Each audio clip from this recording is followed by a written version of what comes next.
It's a Tuesday morning forum, and we got a low crowd today. Welcome. Okay. The day after a holiday. Yeah. Okay, yeah, this is a holiday, and I know people, well, yesterday was the holiday. Well, they're not back. They're not bad. Thank you. Okay, I am Mary Johnson, and I'm going to be facilitating, and I have other facilitators here. Laura McClady is not here today. Okay, she is not here. We have Carlinia Avery Canty over here. Jackie Walton Edwards is back there. Anthony McGarrath is our timekeeper. Winston Robinson. I thought I saw Winston come in. He went to get Dad. Oh, he went to get his dad, okay. But Winston Robinson, we have Steve Johnston over there, he's our technology person over there. Guru. Yeah, guru. And we have Miss Rita Cheryl, and she will give us our opening prayer.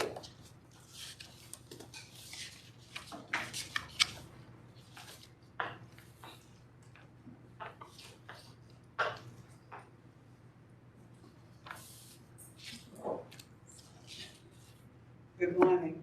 Good morning. Are we on?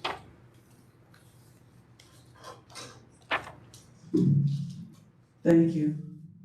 For those of you who are interested, I am fine. Good. Fell last week.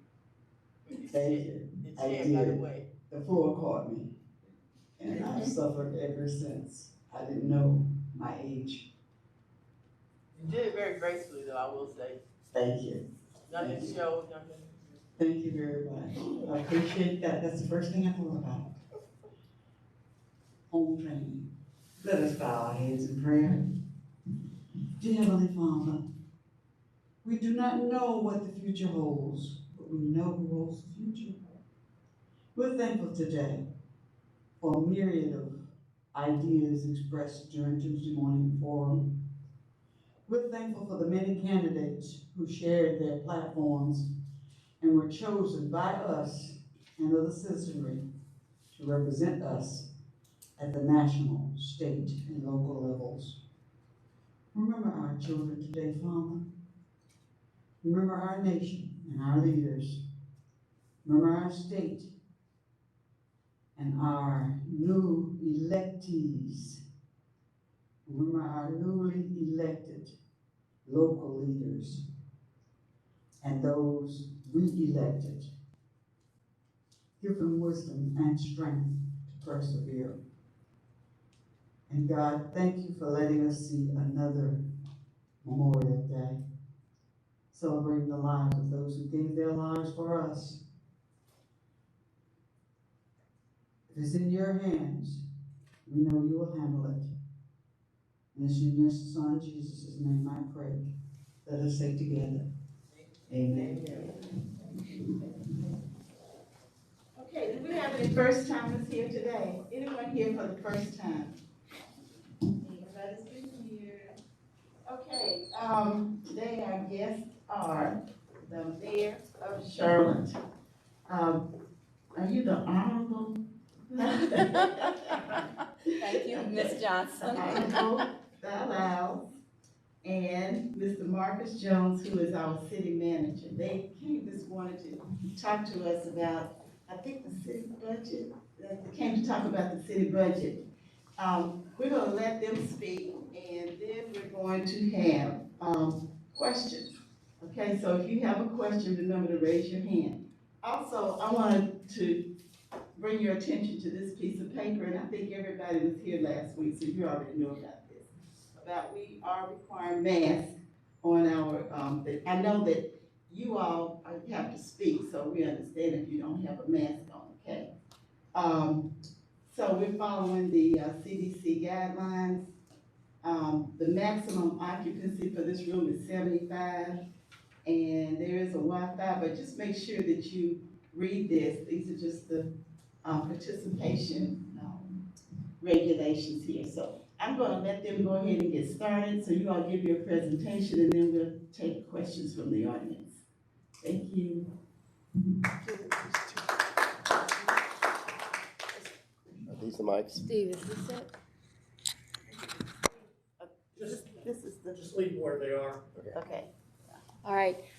Good morning, everyone. I said afternoon. It's been a 4-day weekend, I guess a 3-day weekend, and everybody, I hope, had a good Memorial Day as we remembered those who served our country and gave the ultimate sacrifice, as well as those that continue to serve our country today.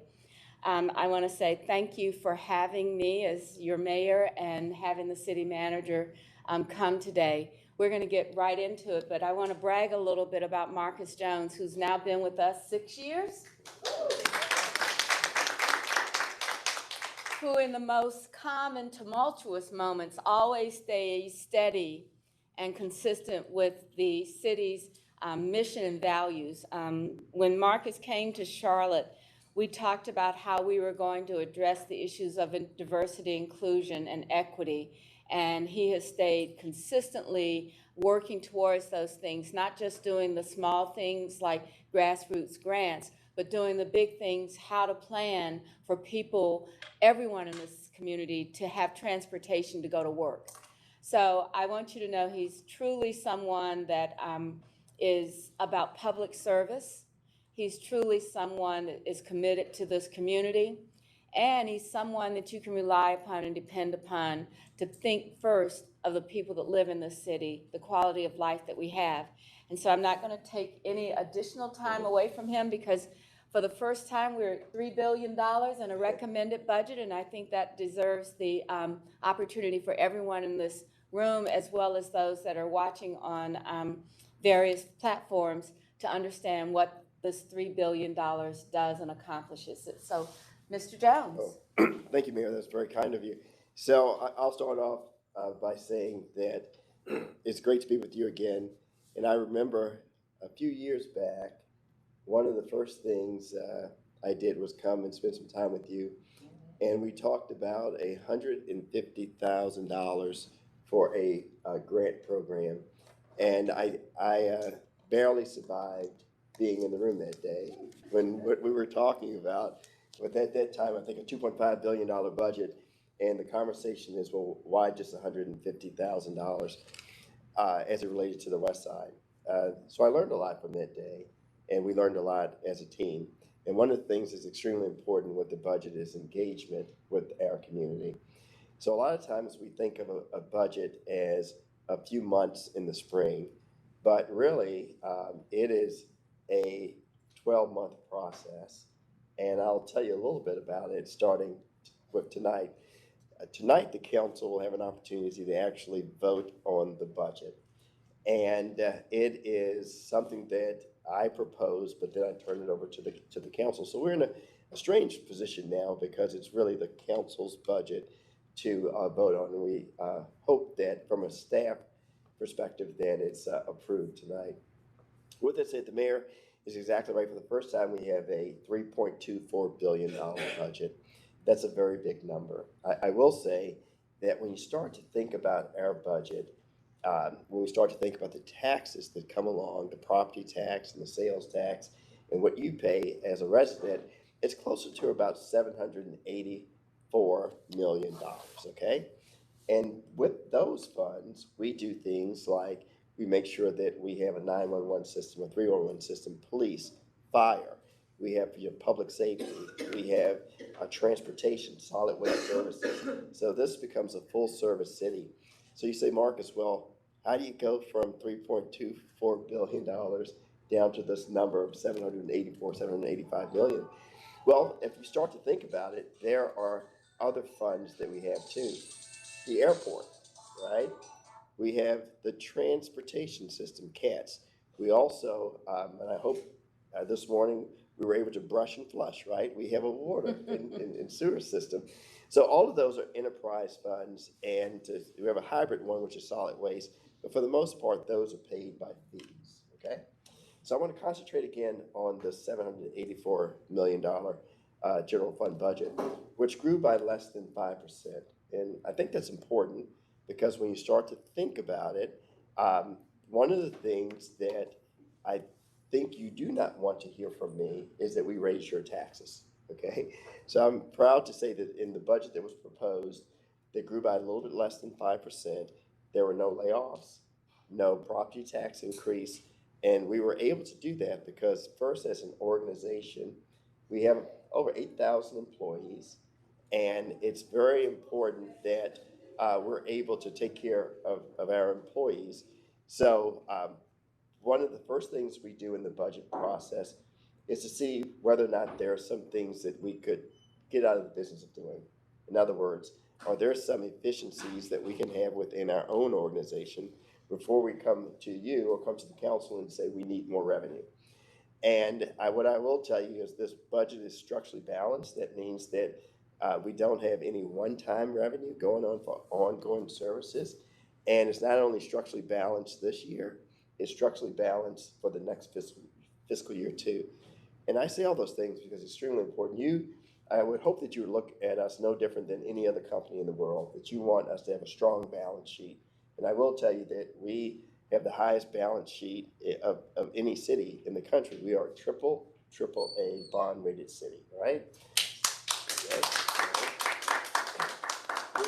We keep your taxes low. And I will tell you there's a trade-off with that, right? Because there are some things that maybe you would like for us to do, but we said, now's not the time. Let's just make sure that in this pandemic, we're able, good morning, we're able to do those things that you've charged us to do. So the first thing we did is over the course of these last 3 years during the pandemic, we were able to reduce our expenditures by almost $14 million. And in this budget, we were able to also reduce our expenditures by another $5 million. So with that, we were able to keep our costs low, not raise taxes, keep our AAA bond rating, and we did that all during the pandemic. I will say it starts with you, and we go into the community and find out what's important to you. So this past fall, the budget office and the mayor and I are both recovering budget directors, okay? The budget office went out into the community and surveyed and tried to figure out what's important to the community. When we came back in January, well, in October, the council had its annual strategy meeting, and it was clear to us from the council what the priorities were. So we looked at affordable housing, our corridors of opportunity, which includes Safe Charlotte, mobility, the 2040 plan, and including what we're doing around our CAP, as well as the UDO, arts and culture, jobs for everyone. And we were able to build a budget around priorities. So kudos to the mayor and the council, because it becomes easier when you know where you're going. And by the council and the mayor setting the priorities, we were able to move forward those. I'll tell you a little bit about the budget, and then I have some leave behinds, I'll say. I'll tell you a little bit about the budget. We're no different than any other organization in the country in terms of trying to retain talent and attract talent, and it's been difficult in a pandemic. If you start to think about it, about 3/4 of our employees could not work from home. They could not have a hybrid work schedule. So during this pandemic, they have been on the front lines every day. That's not just police and fire, but it's solid waste services. It's our transportation department. It's our CATS. And so it was important for us to make sure that we're able to continue to stay competitive. And that was through what we would do with our compensation. And sometimes you may say, well, Marcus, why would you lead with compensation? That's not the services that you expect per se as a resident here in Charlotte. But I will tell you that we can't provide the services without a workforce. And we struggled. We struggled through the pandemic. But there was a light at the end of the tunnel in the sense that we learned a lot about our employees. So we were able to do something that had not been done before. When we start to think about our employees that are hourly employees, we were able to give them an 8% raise, okay? All right, and remember I started off by saying the budget's structurally balanced. We're a AAA bond rated city. We made cuts, so we didn't start out by saying, let's just pay people more. We tried to figure out how we can do that and fund it with some of our own initiatives internally. And that's not all. What we also did is have used some of these federal stimulus dollars for what we call retention bonuses. And so beginning July 1st, as well as in September, there's another 2% that we're going to give all of our employees in order to retain these employees, but also reward them, especially those who've been on the front lines. So that's a little bit about employees. Now I wanted to talk a little bit about the priorities that I talked about earlier. Affordable housing, okay? I know there's no amount that we could put in this budget that would be enough right now to address the crisis that we're going through. I do believe that from the council, we are pointed at least in the right direction. Now, I'll start with the housing bond. While it's 20 years of having the housing bond, only in the last two bond cycles that we lifted up to $50 million. Before that, it was sometimes as little as 5, as much as 15. But we've seen with two bond cycles of $50 million for the Affordable Housing Trust Fund, we've been able to build as many units, about 50% of the units across the whole 20 years. So not only do we have those two bond cycles of 50 million, including this fall, but in each of the 3 bond cycles, we have the 4 bond cycles every other year, right? So we'll do, 22, 24, 26, 28. In each of those planned out years, there's also capacity for $50 million for the Affordable Housing Trust Fund. So that's important, but it doesn't end there. We're using some of our stimulus funds. It's about $55 million. It's one time in nature, but we're also combining that with what we have from the Affordable Housing Trust Fund or the bonds. So if you start to think about this year, there's potentially $105 million that we can do towards affordable housing. Maybe we call it anti-displacement, aging in place. The mayor and the council have talked about this fall having a summit, multiple day summits where the community comes in with all of our partners and we see, can we find a better way to address what's happening in terms of this growth as it relates to affordable housing. I think it's also important to talk a little bit about where we are with jobs. We have a priority of the council that deals with jobs. And it's not just jobs, and it's also economic development, and it's also what can we do in terms of our MWSPs. So there's about $16 million that we have from stimulus funds, again, that we're going to set aside, also engaging with the public about what can we do around jobs, what can we do around individuals who have certain skill sets and maybe upskilling them so that they can have the jobs that are available today, as well as the jobs that we see of the future. And so that's a very big part of the budget. And then lastly, I want to talk a little bit about corridors of opportunity, right? So I started off the conversation with talking about $150,000 for a pilot or an opportunity on the West End. And I just want to talk a little bit how that pilot grew into something that's much, much bigger, which is opportunities for us throughout the city. As you may recall, a couple of years ago, the council identified 6 corridors of opportunity, with Beatties Ford Road in the south being one of them, the initial one. And what we attempted to do was set aside some funds to do something different. Typically, when we start to think about funds in our corridors, we think about sidewalks and street lighting, which is extremely important. But we said there must be more. Let's think about it in terms of economic development, in terms of transportation, in terms of housing, in terms of placemaking. So that initial $150,000 actually grew into about $60 million of funding from the city over a number of years. But what I find extremely amazing right now is that seed that was planted has pulled in about almost $100 million to be invested in the corridors. So what do I mean by that? Okay, so the Mayor's Racial Equity Initiative, there's about $45 million of that, so $47 million associated with the corridors of opportunity. Some of that's grants, and some of that is having access to capital. So think about the various developments that we've had opportunities in our corridors that for whatever reason we weren't able to get them off the ground. Now what we've been hearing for years is why can't we get the banks involved? Well, we have them involved now, as that $47 million is related to the Mayor's Racial Equity Initiative. So thank you, Mayor, for that. And then there's another $20 million associated with Wells Fargo that's also to be deployed in our corridors again, giving us an opportunity. We start to think about upscaling businesses. We start to think about training. We start to think about grants that would be available. There's another $20 million, I think you've heard of, from Fifth Third Bank, that's also associated with the corridors, which we believe will really be helpful with some of the initiatives that we have. And then lastly, both the YMCA and the United Way are coordinating their funds so that we can also have, from a social services or human services standpoint, investments in the corridors. So at a very, very high level, that's some of the main priorities of the council as it relates to this budget.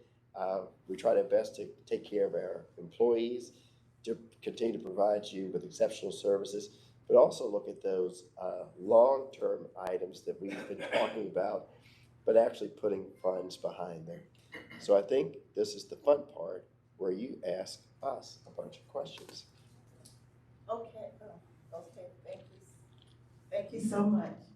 I just want you to know that although there are a few people in here, we have people watching online. Okay, this is being live streamed on YouTube and Facebook. So we have a number of people who are watching. Okay, so the word is getting out, okay? The first question I have is from Tommy, and then Carlenia, and then Jackie.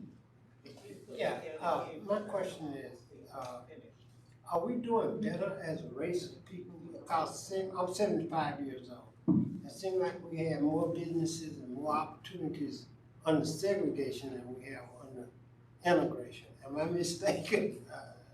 I don't know. Well, I'm not a sociologist and not a researcher, so I'm not going to be able to say whether or not, but let me put it this way.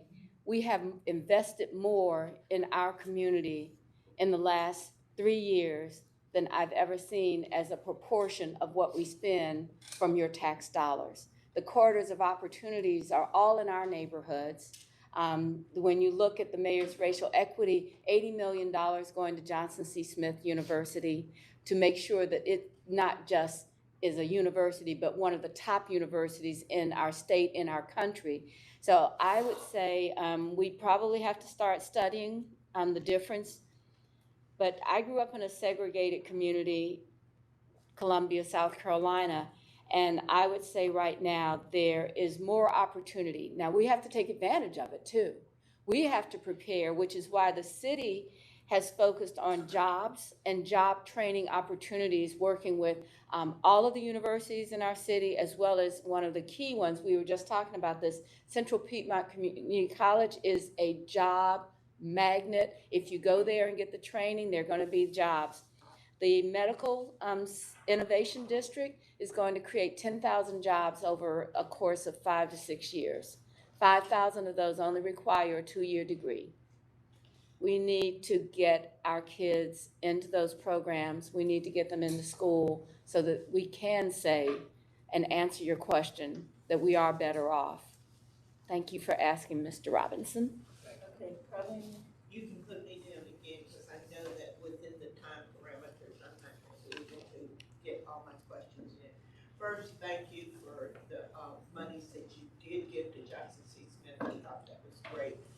I do feel that there's a lot of restrictions that come along with that, and I do not understand yet how it's going to enhance economic development along that corridor. And when you talk about you went out into the community, I want to know where you went, because I know it. No, because I know that my community was not involved and engaged. And, you know, Marcus, when you first came here, you took a ride down Batesford Road. I'd like for you to take a ride down Batesford Road again. Because besides, the mayor, you can attest to this, lipstick on a pig, maybe I'm missing it. Besides Chase Bank and what is some of the things that are supposed to come, I haven't seen it.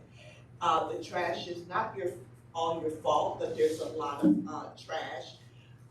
Then we talk about I don't know what the opportunities for economic development is, and I know that the council of elders is supposed to be getting with you guys to talk about an economic development workshop, because we're not pleased. We're not pleased with what's actually happening on the Vegas 40. You talk about $784 million.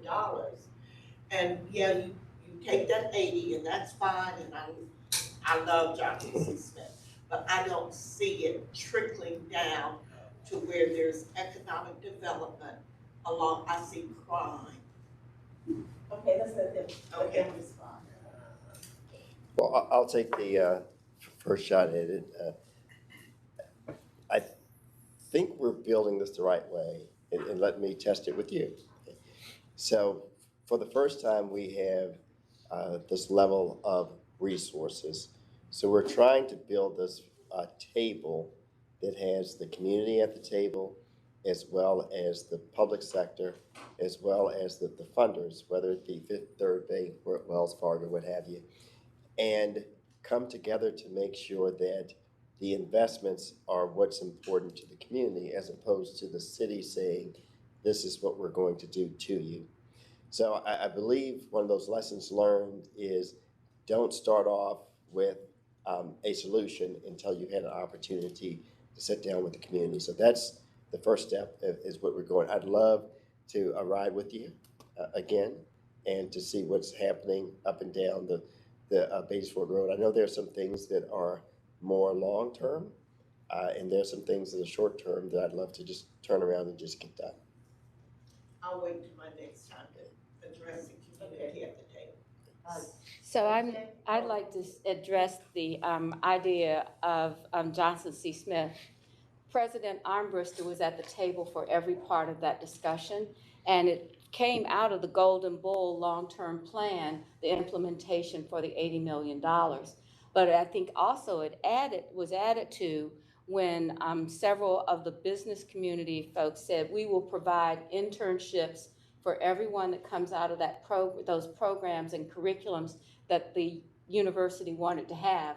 So I always look at it this way, is that we know that we have to first put the money there to be able to even dream or think.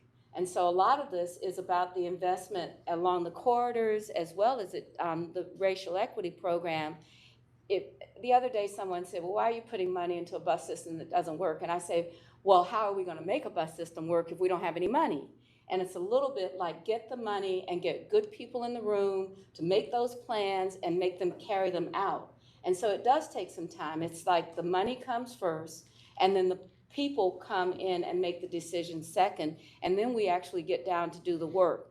So I tell people, it may not happen in the time that I am here, both as mayor as not, just not here, that we will see these changes, because they are fighting systemic failures in so many ways, that we have to put the money towards getting it out there, but also making sure that the money's there so that the community can decide.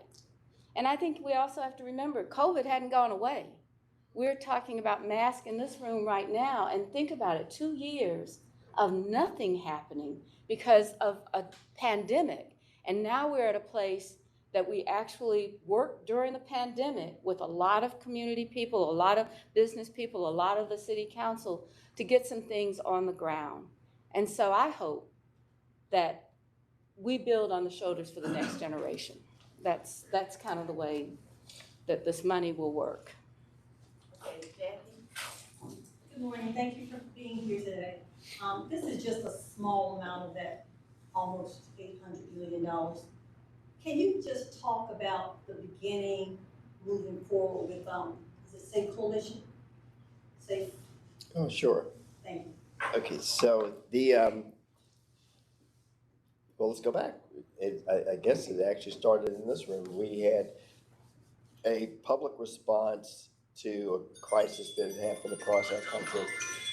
And when we realized that the public response was important but not enough, then came in the Mayor's Racial Equity Initiative. But let's go back to the public response, which was Safe Charlotte, which we've actually had different cities across the country say, how did you do that? So what we did is we talked with you. We engaged with the public. We had a city council committee come together and have several work streams dealing with how can you address safety as a public health crisis. So with Safe Charlotte, there were a number of recommendations that came out. What's good now is that there are funds behind those recommendations. Some of those included how can we make sure that we had more crisis intervention police officers as it related to some of the issues that come up around homelessness, loitering, mental health issues. We were also able to have a grant, $1 million grant, that we deployed within the community. And we had, I believe it was 17 different organizations that helped us in terms of trying to have alternatives to a police officer coming in to try to address a situation. We also have actually started in the Beatties Fort Road corridor, the alternative to violence, where we were able to bring in a group of individuals from the community to help us in terms of addressing some of the issues around violence. One of the programs that we're very, very excited about this being launched with this budget is our CARES team. So we're going to have 2 teams where we're going to have an emergency management technician as well as somebody from, let's say, social services that are going to address some of the calls for services that do not need a police officer. And whether it be homelessness or whether it be mental health issues. So we try to change the whole philosophy of whether you defund police or whether you have more police.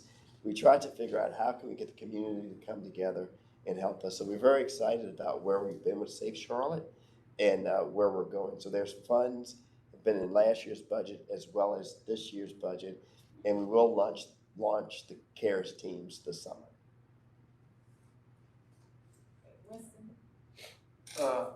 Good morning. Go ahead. My question is simply, we as a city, we incentivize developers to create affordable housing, which is a great thing. However, as an owner of a few income properties where I intentionally keep rents at an affordable rate for my tenants, how can we, I guess, make that intention of incentivizing developers for creating affordable housing to little guys like me and other landlords who, again, keep rent affordable for those who maybe slip between the cracks, make a little too much to really get receive services, however, can't afford market rate. Are there things that the city can do, and while saying, hey, we'll give this developer however many dollars to create this amount of affordable housing, but since we have this naturally occurring affordable housing here, we can incentivize these landlords to not do the cash grab and just raise rents, which is happening across the city. Is there a way that we can meet those 2 goals without, I guess, making the developers seem like they are cared more for by our city? Yeah, I'll go start, ahead. okay. You start, I'll try to Okay. address it as well. So I really appreciate what you're doing, and that's why we will have this summit, okay? Because what we're doing is trying to find different ways to have affordability in housing. We had a concept a few years ago, we called it aging in place. We set aside $1.5 million, and I don't mind saying it.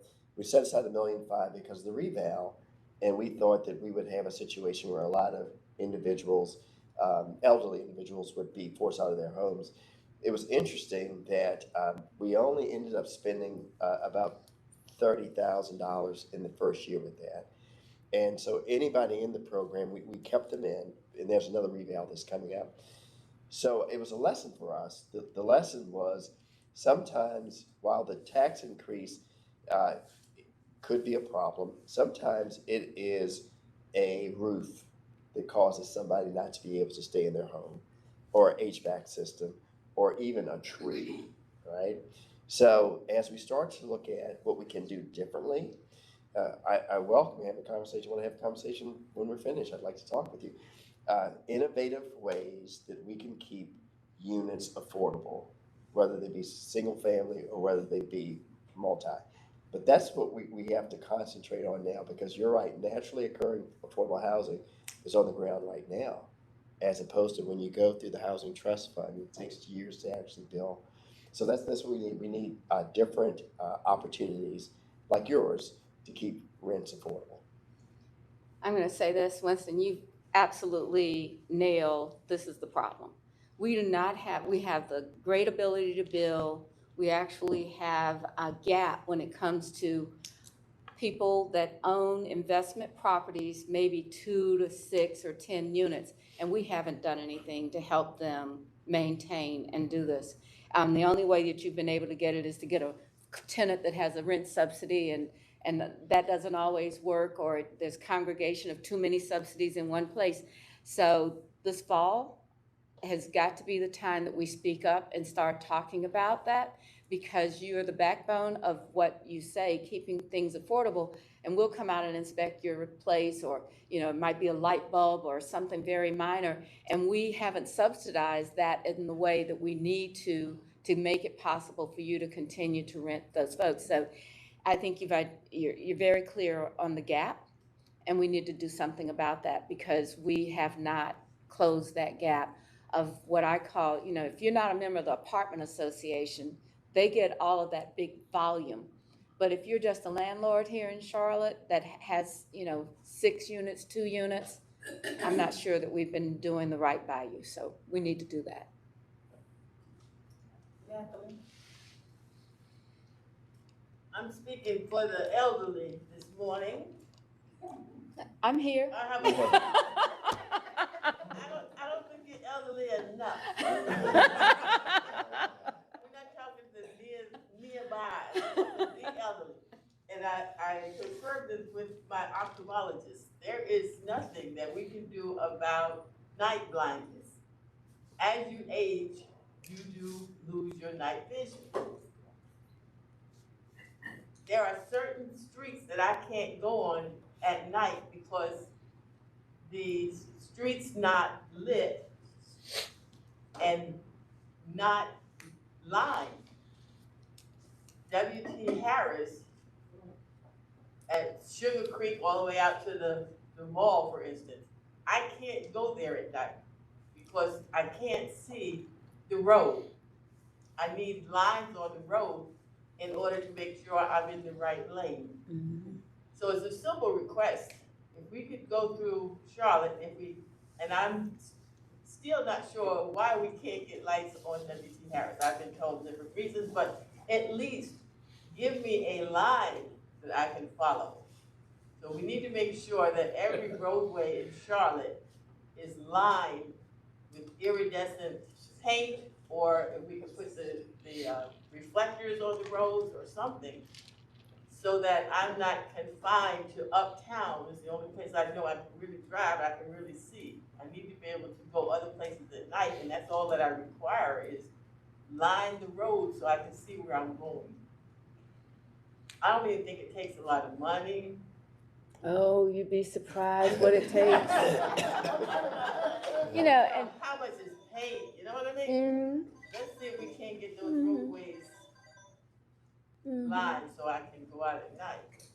Well, I will say that, and I should have mentioned this earlier, we have a program called Vision Zero, and what we're trying to do is, eliminate these traffic deficits that we have. And one of the things that we did a couple of years ago is start off with $2 million for Vision Zero, and in this budget process, lighting did come up and marking. So the council had what we would call some additional capacity, and they put virtually all of that into paving, into Vision Zero. So what do I mean by that? It's a little bit over 17 million, and 4.5 million is just for lighting. We would never had that much for lighting. So if this is, again, let's get this thing hopefully it passes tonight, and that allows us to do more of the lighting than we've ever done before, as well as with some of these additional funds with Vision Zero to address the concerns that you've just brought up today. Don't take too long, because the elderly. Now, you know, she's talking about a state road. Oh, no, no, yeah. You know, I don't want you to walk away thinking we're gonna get lighting on W.T. Harris, because we can't, because it's a state road. I know the lighting would be, but, you know, at least you can draw the lines. No, the state owns that road. It's a state highway. North Carolina is a complicated place, a complex, you know, you got state, county, cities. I'm gonna paint the lines myself. Don't do that. Hey, you know, that may not be a bad idea. We can come out there one night and, you know, see what we can do, but I think you've got to talk to your state delegation. We don't go to Raleigh enough as a people. Honestly, we need to go to Raleigh and have our delegation visit our state legislators to say, we provide a lot of support economically with our economic development, but I think that if W.T. Harris and state roads, we have to go to Raleigh and we have to start talking to our local state delegation. How many people know who their state representative is? Okay, 2, 3, 4. You gotta call them. You gotta call your state representative and say, W.T. Harris is a state road, South Boulevard is a state road.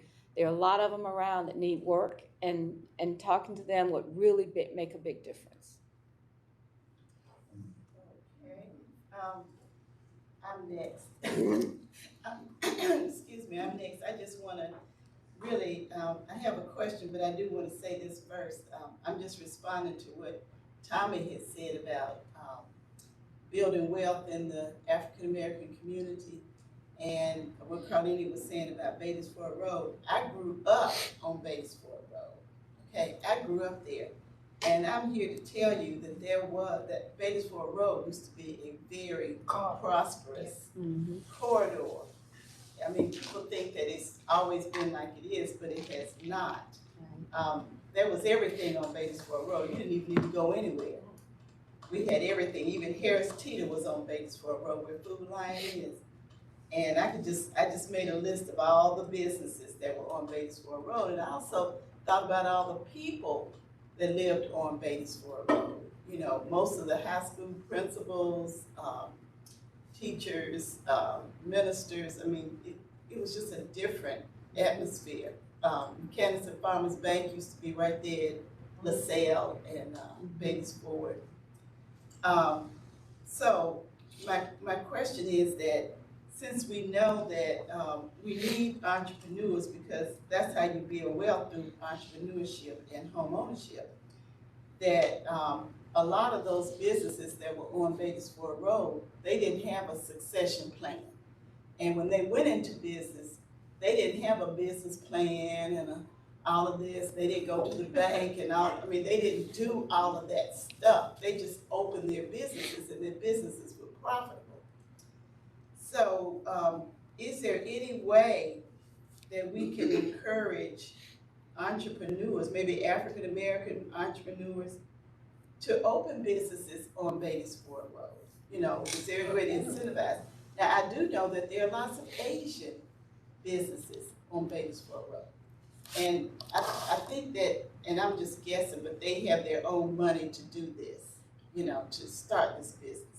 But is there any way that we can encourage entrepreneurs, because lots of entrepreneurs come to the city for funding, you know, getting grants and all this. Is there any way we can incentivize them to open a business? There's a flower shop on Beatty'sford Road that's been not doing anything for 100 years, down just past Northwest School going toward Oaklawn. I mean, that's a perfect place for a flower shop to be right there on Beatty'sford Road. I mean, and somebody comes to the city saying they want to open a flower shop. I'm just saying, is there anything that we can do to encourage entrepreneurship along Beatty'sford Road? Because there's nothing, I mean, I don't see anything happening I see lots of happening down there by Smith and 5 Points, but coming on down Beatty'sford Road, I don't see anything at Catherine Simmons. I don't see anything much at LaSalle. I saw Chase, but it seems like it's just everything came to a stop. McDonald's. Chase used to be McDonald's cafeteria. Yeah, Okay, so that's my question. Is there any way we can incentivize entrepreneurship? Because I've seen it in Washington DC, I've seen it in Detroit, that they're bringing lots of those African-American entrepreneurs in to open businesses there.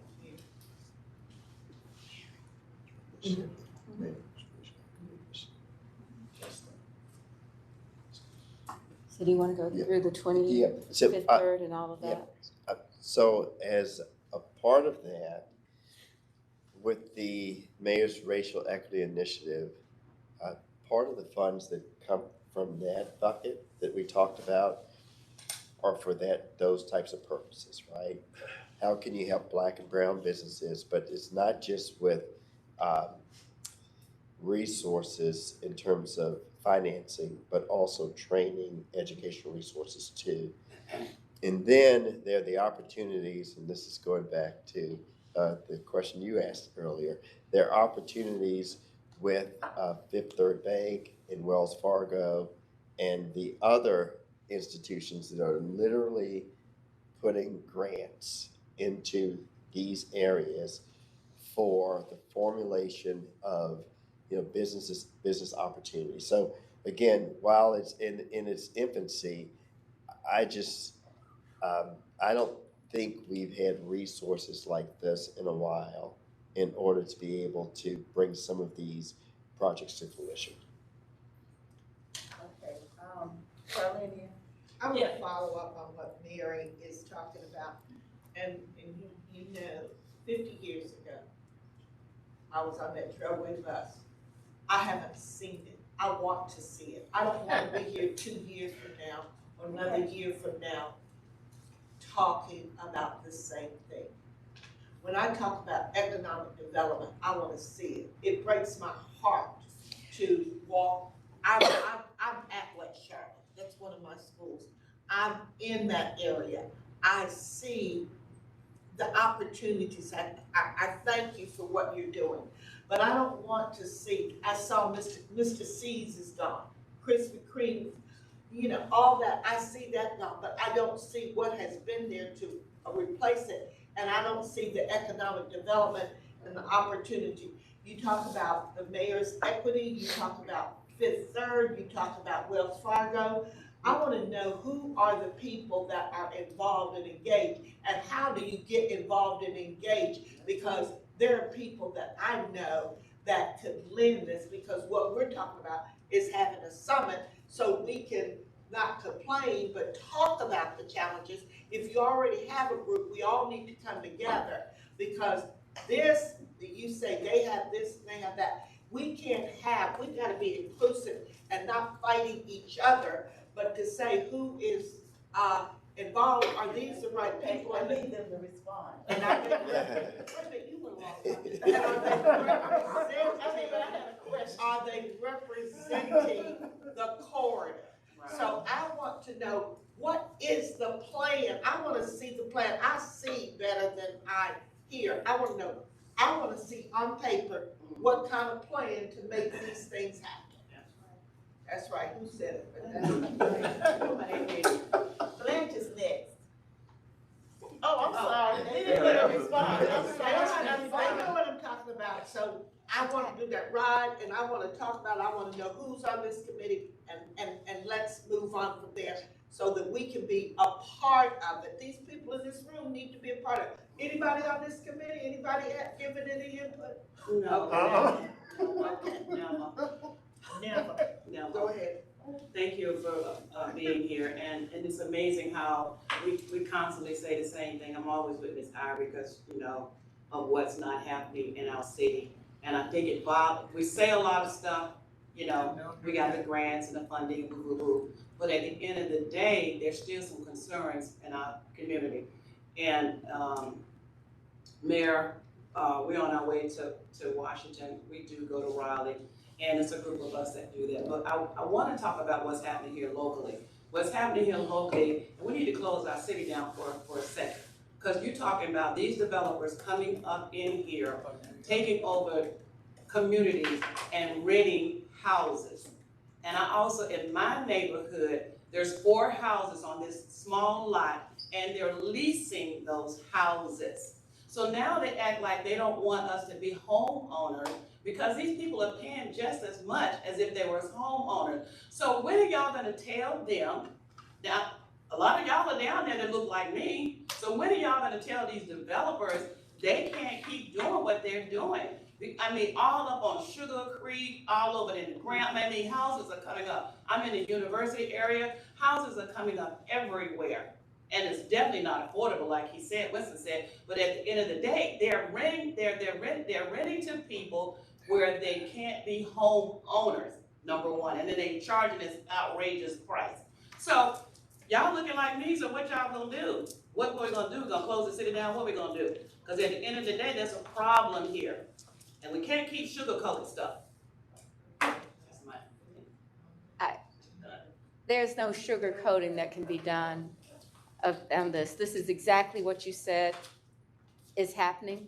It's happening all over the city, all over the country. And, you know, you live in a capitalistic society. The private equity people that made all of this money during COVID and made all of it, and they've got many millions and billions of dollars, they have started this trend. They have seen another way to come into a community and create a business opportunity. I can't say anything more except this is happening everywhere. And it's happening really in a terrible time for our city because we are in the crises of having affordable housing, and we're in a crisis of where people have made so much money that they want to spend it, and they're spending it on an asset, and they're trying to get land and property. It's a terribly difficult time, and I don't have an answer for it. It is something that we are going to struggle with, but I don't want anybody to have a recession. But a recession would slow this stuff down. And that would be probably the only way that we could get I just wish sometimes that we really were in charge. But there is no law or ordinance or program that this city council could adopt and change that practice and behavior. We can't even regulate the Airbnbs. They have more power in the state and in the nation than we have as your elected officials. So I don't know. I'm going to tell you, I don't know how to deal with these national impacts that are hitting us so difficultly at the worst time ever. Here we are trying to do something better, and then we get a whole new list. I mean, we were trying to do affordable housing in a way that's better. We're going to try to make it possible for landlords to keep their housing so people can do this. We're trying a lot of stuff, but we can't fight private equity firms that are nationally based that can come in and say a cash offer and pay 20% more than the house's value and collect it from the rents. So it's a frustrating thing. But we have to work out a way for people to keep their homes. You know, that's what. But they're selling them. See, they'll come in, if the house is valued at $200,000, they'll tell you, I'm gonna pay $250,000. And you're thinking about, oh, I got this $50,000 that I will actually gain wealth from. So it's it's hard. It's hard work. Winston has the solution. Tell me. Wait a minute. Wait a minute. First of all, I have a list of names, and I have to call the names before they raise their hand. Okay, and when it's Winston's turn, he can, tell the solution. Okay, we are running out of time, so I'm gonna really ask you all to, let's be brief with our questions. And brief without answers, right? Right, okay. So I'm gonna, Natalie, they have, 30 seconds to ask their question. That's a long time. That's a long time to ask a question. 30 seconds. Okay, so we have, I'm gonna tell you who we have. This is in order. We have Tommy, Jackie, Winston, and Ken. Okay? Okay, my question is, why do we always concentrate on education and not entrepreneurship when we know America was built on entrepreneurship? This is the only country in the world where they have no problem telling you this is a capitalist society. So why are we concentrating on a better job? Slaves had jobs, you know, why we concentrate on better jobs and not entrepreneurship, you know, or building businesses? Because if you build a business, you hire somebody, you know. Time. We do concentrate on that. We try. You're asking the toughest questions for a community and a city that we have to solve. So I would turn that around and say to you, what can we do for entrepreneurship? What could we do to make sure Winston's kids are going to be in a better slot? Because it takes generational wealth to do it. And when we're fighting every day the pressures of taking away our wealth, it's tough, especially when you're not already at a place that you have ownership. You've got a great kid and all of that. I know, that's what I'm saying. You are doing that. We are American wealth. Like, for instance, if Wait a minute.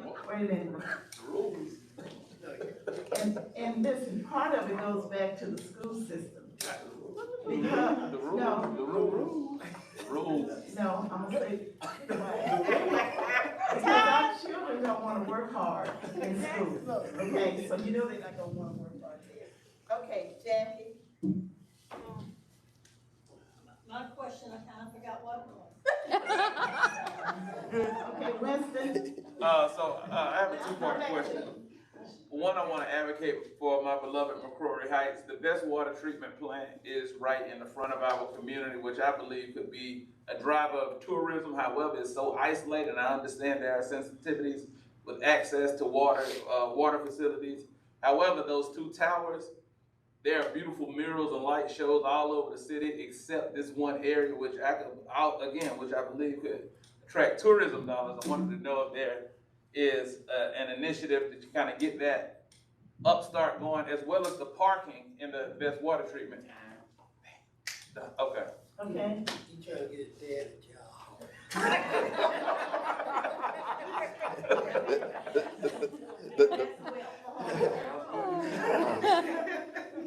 The parking is a problem. The uplighting the tower is a possibility. The what? Uplighting? Yeah, it's a But possibility. not a mural. Correct. Well, I think there's been a Some request kind- for something rafting to too, bring it but you more. can't do that. You can't do what? Oh, no, we're just trying to figure out what the right design is to make that tie. That tower is iconic in the area, and we just got to figure out how to make it look that way. Put a light on there, that's all. Light.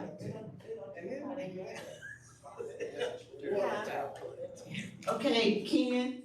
Boy, y'all sure make stuff difficult. I've been listening all morning, and I'm sorry I had that appointment at the doctor this morning at 8 o'clock.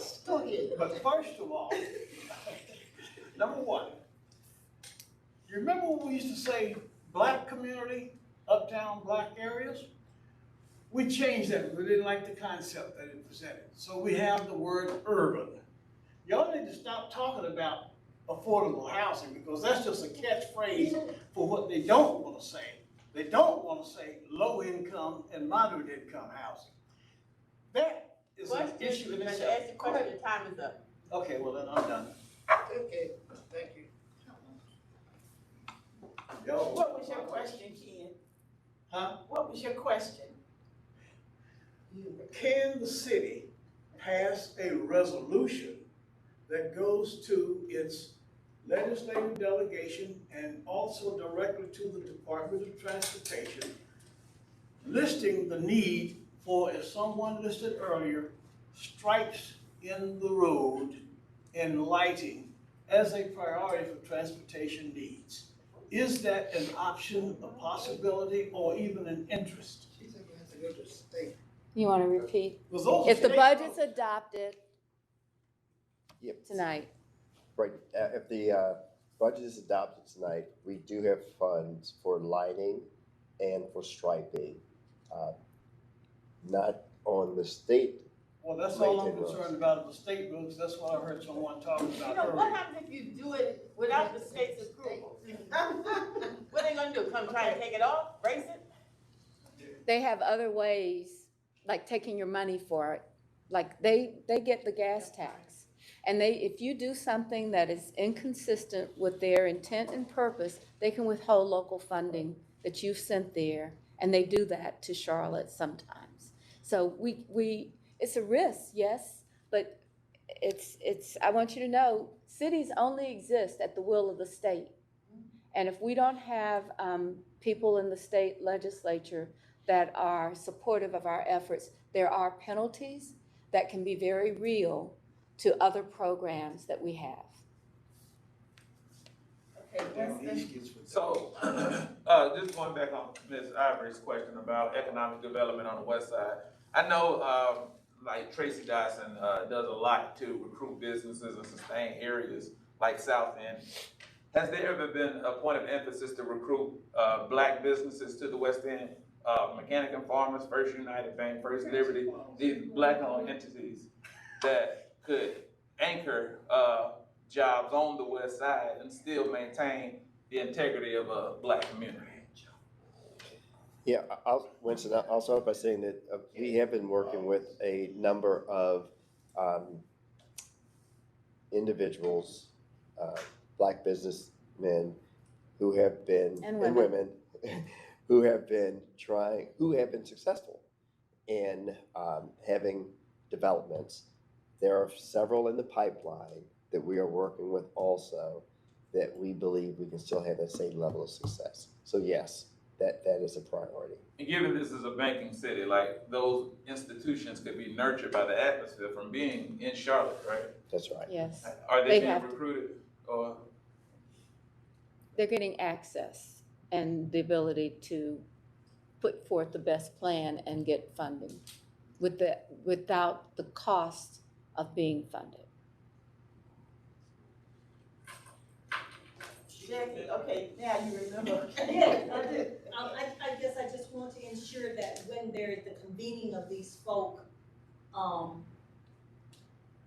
is there some way that, you know, some of us could be informed? I know you can send it to Steve, definitely, but we just want to be informed of the coming together of this group. Yes. Thank you. Okay, are there any more questions? Whatever happened with that deal with I just need to make an Yeah. historic, I just want to make an historic reference to something you said. Go ahead and ask that question. Whatever happened with the Dillbrook Pharmacy, with, like, lot where everybody was there for that press conference and they had the new development coming soon here. And the only person who seems to make money from that is the person who's renting out the fence, because that has been up for the last maybe 3 or 4 years. Turn into an eyesore. Yeah, When so, you ride down Ladies Court Road, you'll see. yeah, That's what- every elected official was Right, and there. it's been, that fence has been and bricks. Well, yeah. Oh, okay. They gotta be a millionaire I wanna hear the now off that answer to fence. this. The developers of that are both commercial real estate, and they own, it's a privately owned company that owns that lot, that they can make the decisions of when it moves forward. I would expect that they have control. So I don't know how we answered that question, because it is a privately held commercial real estate development company. I don't know what the status is, and Keep calling 311 and have them clean it up, call it every day. And I'm cool with it. It's just the hoopla that was associated with it. Every politician was there. It's just, dirty. praising it. And Okay, then you wait see a minute, Ken has a question. First of all, it comes back down to the owners of that property, and I guarantee you, they're not gonna do a darn thing with it unless there'll be some kind of profit at the bottom of it. Number two is that, the property that you referenced earlier, the water tower and all that stuff, that was land taken from Dr. Henry L. McCrory by eminent domain, put the water tower there, but you never hear anything about the fact that that's another example, a long time ago, of how Charlotte takes what it wants and does with it as it wants. So you have to force people to do it. 51 years ago, President of the Chamber of Commerce, Charlie Crutchfield, President of Jefferson Pilot Broadcasting, said in a speech to the Mecklenburg delegation in Raleigh. Charlotte is fast becoming another Atlanta, and Charlotte is not ready for black folk to lead a city the size of Charlotte because they are not ready or qualified. It would be mighty interesting to go back and see how much of him has been proved wrong under the various leaderships we've had, and especially through district representation, where people who look like us should be representing our particular interest, and they get there and start to represent the interests of others. Is that leadership? I suggest not. And as it relates to, Okay, your time is up. okay, yeah, but that's an important thing that we. Wait a minute, we're gonna ask, you know what? We are supposed to be asking questions, Not me. really related to the budget. Oh, that budget tonight is Um, supposed to be We've about. always had free speech. So we can talk Right. about But, whatever. but I want you to be respectful of these people up here, not attacking These are all them. related. I mean, I know you didn't, but I'm just They're all saying, related. I'm just saying, The myth that she got. okay? You can ask a question, do you have a question? Do you have a question? I don't have a question. Wait, Mary, I do wanna say, I do say things that are very concerning to me. But the individuals who own that property are philanthropical and do a lot of good. I think that if I had a way to get in touch with them and we could converse with them and let them know, but we don't let them know what our concerns is, then I think our concerns are, excuse me, Ken, our concerns are, but if we can't get in touch and if you have a way, I think they would listen, but we don't have a way. I'm not gonna malign someone when I know that they're doing good things in this community, so that is a statement. so they're doing good things in our community? They're doing good things in our community. I know they just did something really big for Big Brothers Big Sisters. They gave $100,000 to your friend, down there. So yes, they are, but that doesn't mean that we're satisfied with what is happening and how it looks in our community. Just like I know y'all, Popeyes, we wouldn't let them one place, but they went somewhere around the corner where it was going. Okay. But you know, those property ownership records are online. Yeah, They're online. they are. Okay. This young man has a question. I'm sorry for coming in late. I was listening online and there's no way to ask a question. So I put my baby down with the babysitter and drove on over here fast as I could to get my question in. Which is, in the budget hearing that is scheduled for tonight, is there anything in the budget that will address criminal justice reform, reentry, to provide support for our returning citizens? Is there anything in there tonight? There isn't a, good to see you. There isn't a specific line item. However, with the Safe Charlotte grants that we have, and with some of the ARPA grants that are out there, there are opportunities, but nothing that's a line item in the budget tonight. Is there any consideration in future budgets, because these issues play right into what we're talking about? Right now we have 1,500 returning citizens to Charlotte each year. 28 to 35 per day are released from the detention center. A percentage of them are not, they don't have a place within the city that they can call, right, for assistance, for help, and they are reaching out to grassroots organizations like ours who are severely underfunded. And we need some help in that area, or else these individuals end up committing, reoffending, and then, we have what we see on our TV every day, which is black and brown people laying in the street, or black and brown people being marched into the detention center.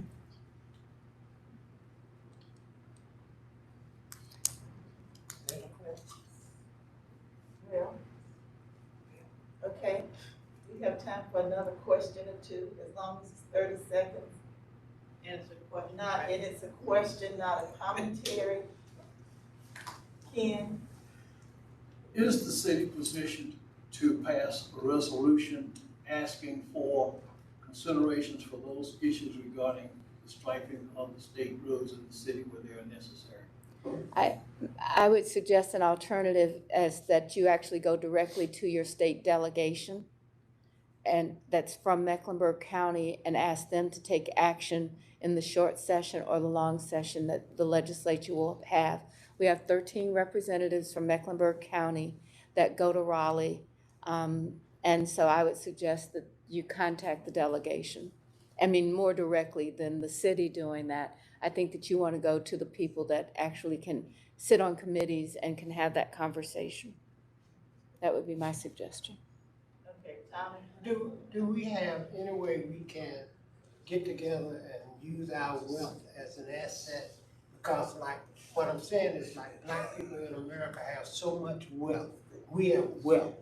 And is there any way we can get together and use this wealth to move the city, to move the state, to move the county? Because this is ridiculous. You know, we sit back and saying, oh, come by y'all. And I agree with you. I've told the story that when I was growing up, the family met and they pooled resources, decided who could do something this time and who could do something, and we don't do that as often, but there are grassroots organizations that are talking about how to build wealth, and I think the question is researching the one that works best for Charlotte. And I don't know, this is kind of the thing that you could do as an organization, as the, you can have an offshoot of what this community conversation is into a community action group to do some work. There are resources out there that people are funding to create this kind of opportunity. I mean, it can go all the way from the Urban League to some individual that might be willing to do it. But you guys have more experience than at this idea of entrepreneurship, and how can we help you do that? I think that's an important part of it. So that's, if we could figure something out in a way that would be the community's idea. We've got all of these groups. We've got the Westside Coalition. We've got the Westside Land Trust. We've got the fifth, what is the other one? Jatanya's business group? Yeah. I forget what that's called. Yeah. Right? All of these groups are out there. We can support spaces like this that you come every Tuesday. We could support that same space for people that talk about recidivism, or people that want to help people that are coming out of, being dropped off at the bus station. You could do the same thing. We'll provide the space. I think the question is, how do you get the people in, and where is the leadership in the community to do it? That's right. Ken and then Carlenia. Again, question, please.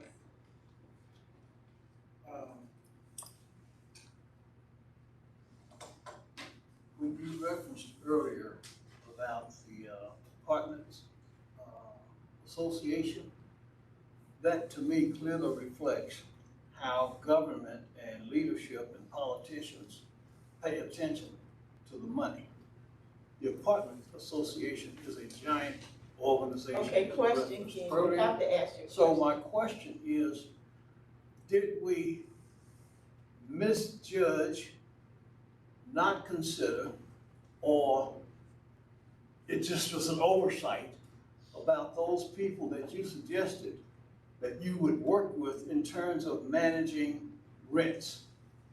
The people who have 4, 6 units are not the same when they come before the city council and ask for concessions like the apartment association is. So the question is, have you just basically underestimated, overlooked, or just didn't consider the low guy on the totem pole when it comes to financial resources to influence decisions at government? I think we missed the middle guy, and we talked about that gap, and we said that we would consider that in our housing summit that we would have this year. So in short, we have kind of missed. They addressed that very question earlier. Yeah, that's my point. He heard it on the radio. I heard it. Oh, I heard it. Yeah, or TV or something. Carlenia?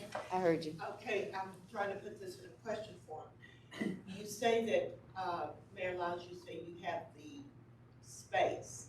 What I would like to, in a question form, is to see if we have the ability to bring these organizations together, to train them, to work as one, or to unite, and it's not about them and their organization, but it's about the community at large. Because I think right now, Boo's over here working for Boo, and Bo over here working for Bo. So how can we come together and not only provide the space, but to say we need to be inclusive? And like you see right here in this room, no one knew been a part of. Okay, let them answer. So when I said space, I meant the space for a conversation, a dialogue, for training. All of that can happen.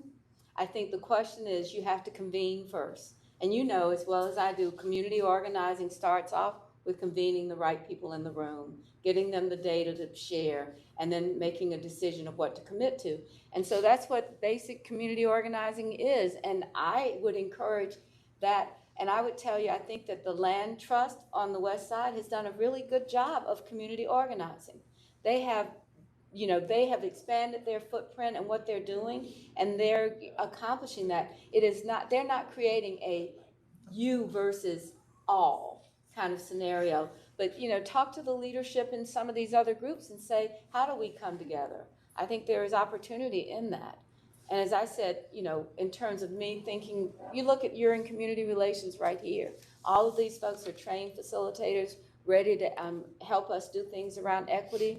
There certainly is an equity committee of the city council trying to, figure out how to get more engagement done. And these are people that are passionate about it. It's, Renee Johnson and Braxton Winston, they are about equity and engagement and having that conversation for leadership, and sharing that leadership or what the community wants to those leaders would be important.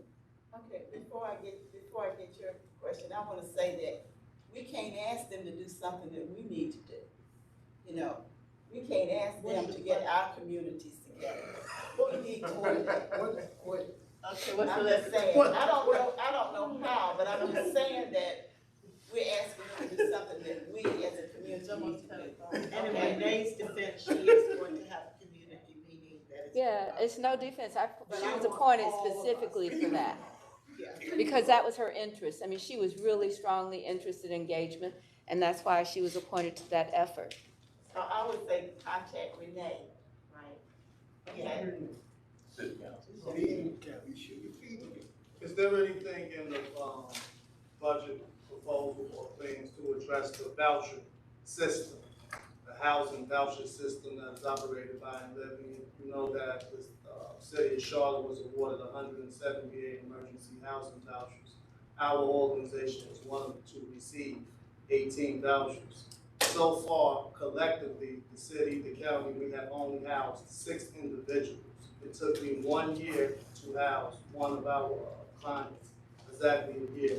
Is there anything in plans to address that voucher system? And what I mean is there any funds that can be directed towards developers, small developers that are willing to take vouchers? There are those in the community that if we had the funds to build, we will accept vouchers, right? Tricon won't, American Homes for Rent, they won't. But there's those in the community, if we had the ability to build our own housing, we will accept vouchers. Is there any plans like that?